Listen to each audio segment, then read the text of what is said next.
longo do livro O Verdadeiro Poder, nós aprendemos muita coisa, como resolver problemas, gerenciar a rotina, implementar melhorias e mantê-las. Tudo isso gera muito conhecimento na sua vida e na sua empresa. Como fazer com que esse conhecimento permaneça? Como fazer com que esse conhecimento não vá embora? Como aprender como pessoa e como organização? Vem comigo descobrir nesse vídeo.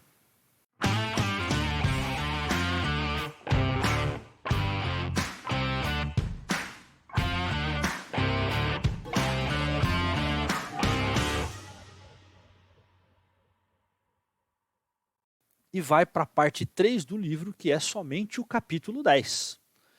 O capítulo 10 é um capítulo curtinho, mas que merece ser estudado com atenção, né? Ele começa com uma frase do Deming, o Deming que a gente já falou por aqui, um grande influenciador aí do Six Sigma, da qualidade, foi um grande influencer da indústria com seu conhecimento. E ele fala que não existe substituto para o conhecimento.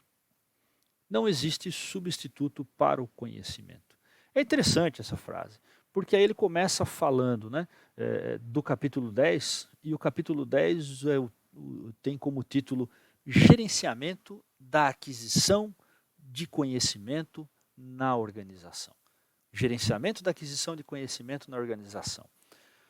Aí ele diz o seguinte: uma organização é uma máquina de acumulação de conhecimento.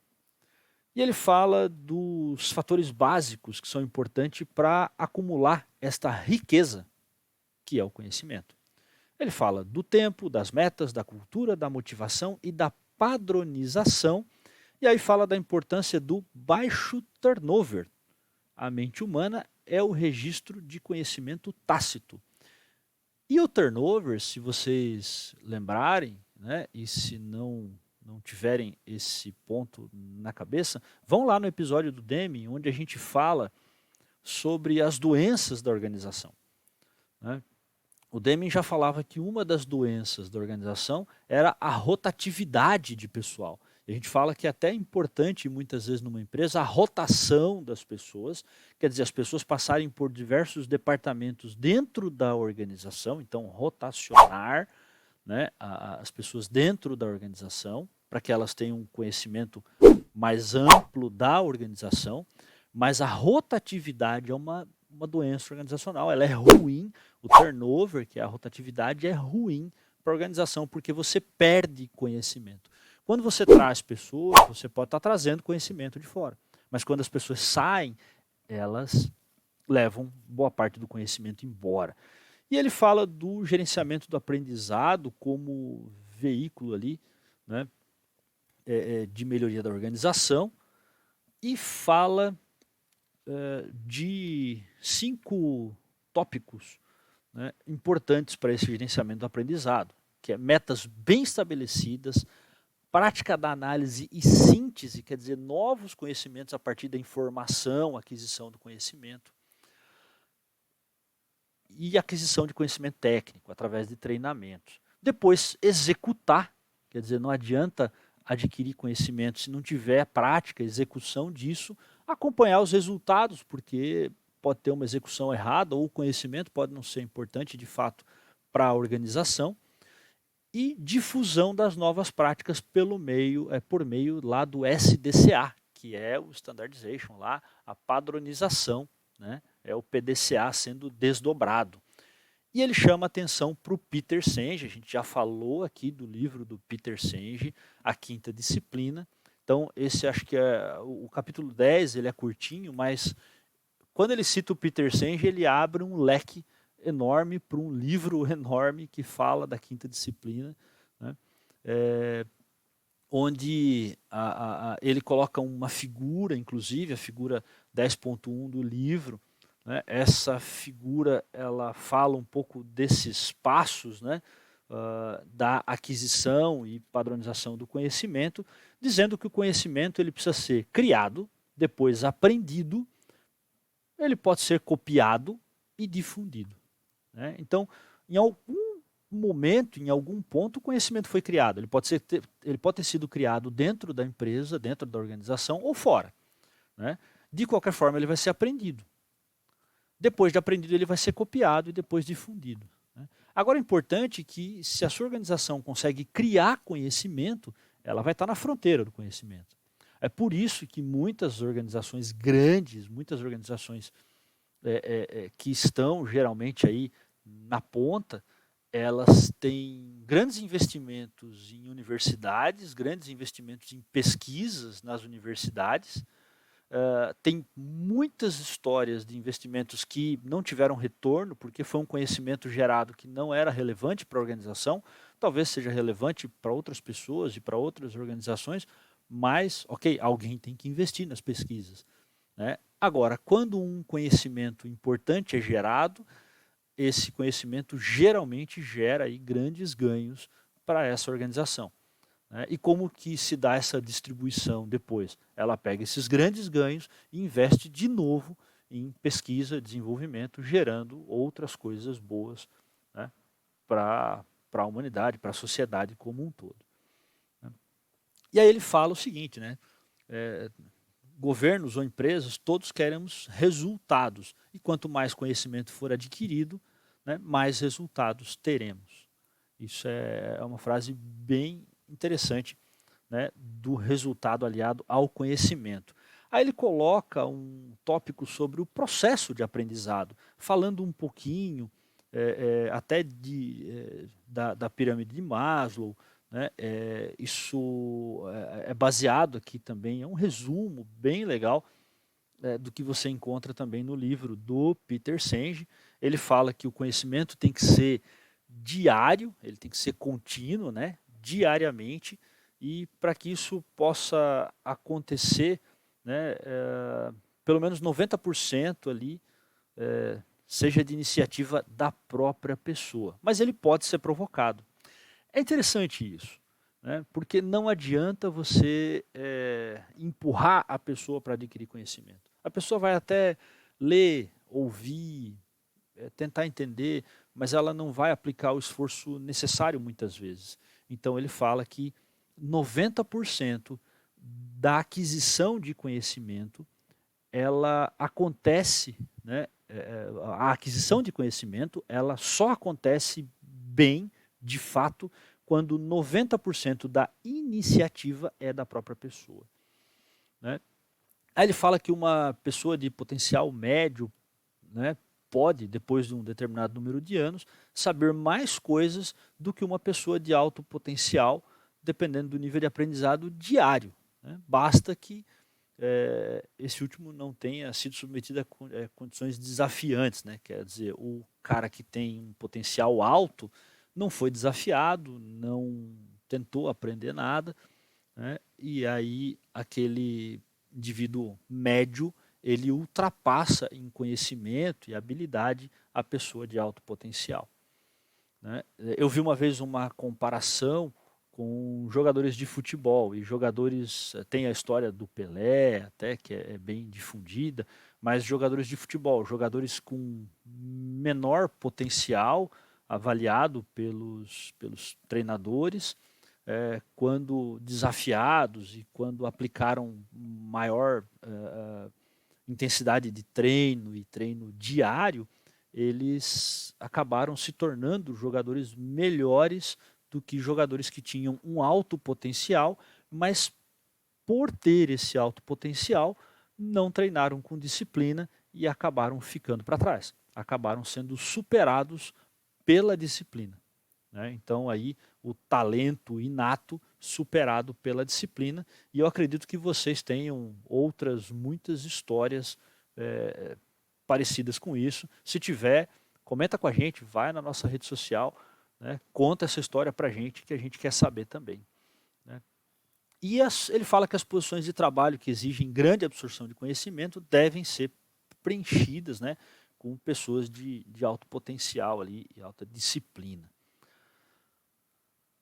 Ele fala um pouquinho do desperdício, né, que as pessoas fazem durante a vida, né, que as pessoas desperdiçam seu potencial ao não se desafiarem. Então, a importância dos desafios, né, com metas, com cargas de conhecimento.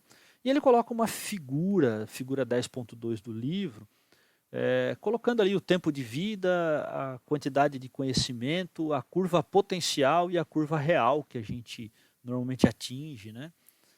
De conhecimento. É uma figura interessante e ela foi desenhada com base no conceito potencial no conceito de potencial mental do Maslow.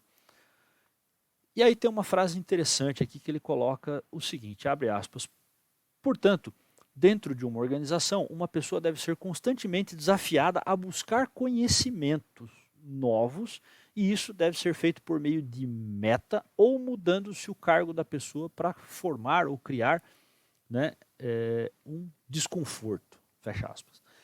É muito interessante isso, né? A questão do desconforto. E aí ele coloca as coisas, os tópicos do Maslow aqui, das necessidades, né? Fisiológica, segurança social, estima e autorrealização, e coloca a autorrealização como uma coisa importante para que a pessoa continue se desafiando, né? E aprendendo. Depois ele coloca dois pontos importantes aqui também trazidos do Maslow, que para o aprendizado, para a geração de conhecimento, que é a simultaneidade e a coletividade. Simultaneidade e a coletividade. Isso é muito interessante, que as pessoas precisam trabalhar com o mesmo objetivo ao mesmo tempo, senão não vai gerar tanto conhecimento. Então você tem que colocar as pessoas, né, trabalhando com o mesmo propósito, com o mesmo objetivo, ao mesmo tempo. E a coletividade, você precisa ter pessoas junto com você gerando conhecimento, né? Pode perceber muitas vezes num bate-papo, quando você, nessa conversa que nós estamos tendo aqui, eu estou trazendo coisas de um livro que com certeza foi escrito depois de muitas conversas que o Falcone teve. Então todo o conhecimento que está aqui nesse livro não é um conhecimento gerado só pela cabeça do Falcone. É um conhecimento gerado por muitas pessoas que trabalharam com ele ao longo de muitos anos.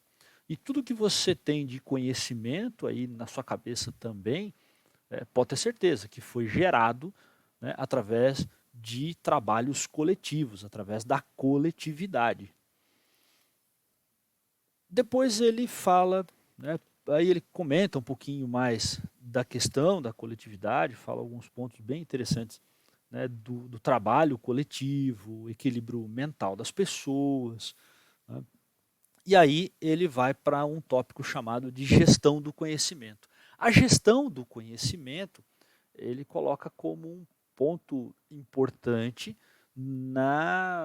nos resultados, o impacto nos resultados, né? E aí ele tem um negócio bem interessante que é o seguinte, né? Lá na figura 10.4, né, que ele mostra as etapas de agregação do conhecimento, e aí ele fala do resultado, né? Um resultado fácil, ele vai exigir menos conhecimento, né? Aí um resultado de alguma coisa que é difícil, ele vai exigir mais conhecimento. E aí ele fala, né, que o tipo, né, esse tipo de conhecimento é adquirido pela prática, quer dizer, o conhecimento difícil. Ele é adquirido pela prática da análise e da síntese das informações na fase de planejamento, pela absorção durante a análise do conhecimento técnico existente dentro ou fora da organização. Então você pode, benchmarking, muita coisa que você pode buscar, cursos, né, treinamentos, você pode buscar fora da organização, para que aquela meta seja atingida e pela simples cópia de melhores práticas existentes. Então, o que é uma melhor prática? Né, os guias, né, os BOCs, PMBOK, BABOK, CBOK,